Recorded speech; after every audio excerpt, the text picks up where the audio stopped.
무릎 통증 사라지게 하는 방법에 대해 알려드릴게요. 안녕하세요 여러분. 저는 올해 70세가 된 김영호라고 합니다. 5년 전까지만 해도 저는 무릎 때문에 정말 많이 힘들어했습니다. 계단을 오를 때마다 찌릿찌릿한 통증이 올라왔죠. 아침에 일어나면 무릎이 뻣뻣해서 첫걸음을 떼기가 무서웠습니다. 병원에서는 퇴행성 관절염이라고 하더군요. 나이가 들면서 무릎 연골이 닳아서 생기는 거라고 했습니다. 수술까지 권유받았지만 저는 다른 방법을 찾고 싶었습니다. 그래서 지난 5년간 정말 많은 것들을 시도해 봤습니다. 의사 선생님께 배운 것도 있고 한의사분께 들은 것도 있습니다. 인터넷으로 찾아본 것들도 직접 해봤죠. 그 결과 지금은 무릎 통증이 거의 사라졌습니다. 계단도 거뜬히 오르내리고 산책도 매일 나갑니다. 오늘은 제가 겪은 시행착오와 효과적이었던 방법들을 솔직하게 말씀드리겠습니다. 무릎을 망치는 나쁜 자세들. 처음에 저는 잘못된 자세 때문에 무릎을 더 아프게 만들고 있었습니다. 양반 다리로 앉는 것부터 문제였어요. 무릎에 과도한 압력이 가해지더군요. 앉아서 TV를 볼 때 무의식적으로 양반 다리를 했는데 일어날 때마다 무릎이 뻣뻣했습니다. 쪼그려 앉는 자세도 정말 안 좋더라고요. 화분에 물을 주거나 청소할 때 자꾸 쪼그려 앉았는데 이때마다 무릎 앞쪽에 찌릿한 통증이 왔습니다. 무릎을 꿇고 앉는 것도 피해야 할 자세였어요. 절을 하거나 바닥 청소할 때 무릎을 대고 했는데 관절에 직접적인 압력이 가해져서 염증이 더 심해졌습니다. 다리를 꼬고 앉는 습관도 고쳤어요. 의자에 앉을 때 무의식적으로 다리를 꼬았는데 혈액순환이 안 되면서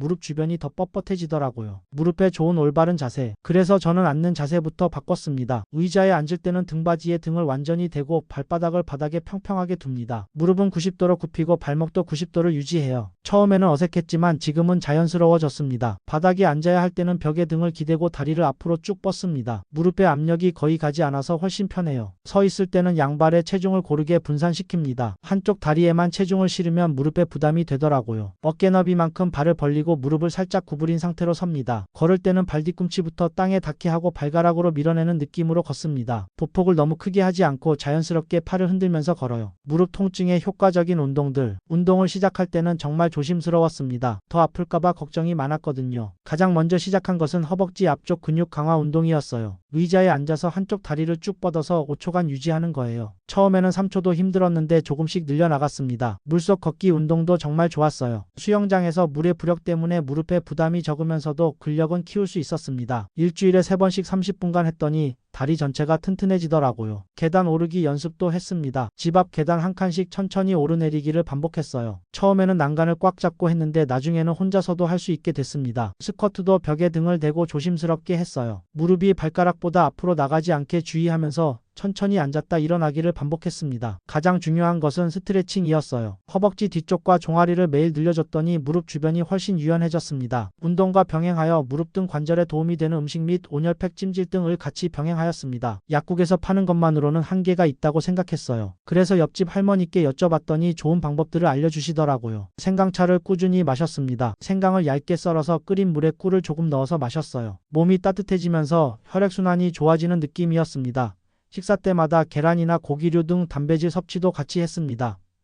쑥잎을 우린 물로 찜질도 했어요. 마른 쑥잎을 끓인 물에 수건을 적셔서 무릎에 올려놓고 15분 정도 있었습니다. 따뜻함이 무릎 깊숙이 스며드는 것 같았어요. 소금 찜질도 효과가 있었어요. 굵은 소금을 프라이팬에 볶아서 주머니에 담고 무릎에 올려놨습니다. 열이 오래 유지되면서 근육이 이완되더라고요. 무릎에 파스를 붙이는 것보다 온열팩이 더 좋았어요. 일회용 온열팩을 붙이고 30분 정도 있으면 통증이 많이 줄어들었습니다. 무엇보다 꾸준함이 중요했어요. 하루 이틀 해서는 효과를 못 느끼는데 한 달 이상 계속하니까 확실히 달라지더라고요. 통증이 심할 때는 보조기구의 도움을 받는 것도 필요합니다. 무릎 보호대를 처음 착용했을 때는 어색했어요. 하지만 운동할 때나 오래 걸을 때 착용하니까 무릎이 안정된 느낌이 들었습니다. 너무 꽉 조이지 않게 적당한 압박감으로 착용하는 것이 중요해요. 요즘 쉽게 조이고 풀어줄 수 있는 다이얼 제품도 괜찮고 무릎을 구부렸다 펴기 쉬운 어시스트도 제품도 잘 나오더라고요. 지팡이는 처음에 자존심 때문에 사용하기 싫었습니다. 하지만 실제로 써보니까 무릎에 가는 체중 부담을 30% 정도 덜어주더라고요. 아픈 쪽 무릎 반대편 손에 들고 걸으면 됩니다. 무릎 아래에 받치는 쿠션도 유용했어요. 잠들 때 무릎 아래 쿠션을 받치고 자니까 무릎이 편안한 각도로 유지되면서 아침에 일어났을 때 뻣뻣함이 덜했습니다. 의자에 앉을 때는 방석을 깔았어요. 딱딱한 의자보다는 적당히 푹신한 방석을 깔고 앉으니까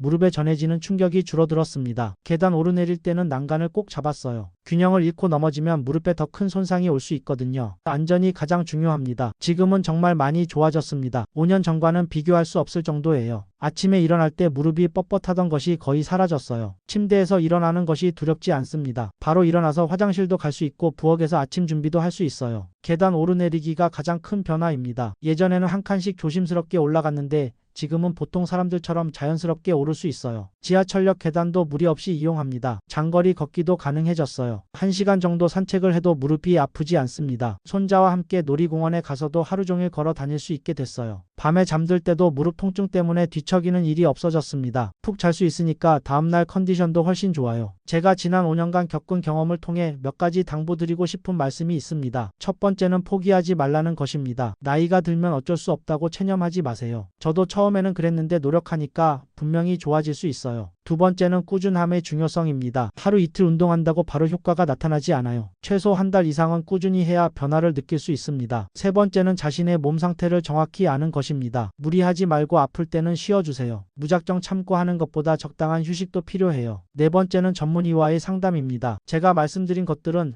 제 개인 경험이니까 심한 통증이 있으시면 반드시 병원에 가보세요. 다섯 번째는 주변 사람들의 도움을 받으라는 것입니다. 혼자 해결하려고 하지 말고 가족이나 친구들에게 도움을 요청하세요. 무릎 통증 때문에 고생하고 계신 분들이 이 영상을 보고 조금이라도 도움이 되었으면 좋겠습니다. 저도 여러분과 같은 마음으로 힘들어했거든요. 지금도 완전히 20대처럼 돌아간 것은 아니에요. 하지만 일상생활하는데 전혀 불편함이 없을 정도로는 좋아졌습니다. 여러분도 분명히 좋아지실 수 있을 거예요. 건강한 무릎으로 활기찬 노년을 보내시기 바랍니다. 긴 시간 들어주셔서 감사합니다.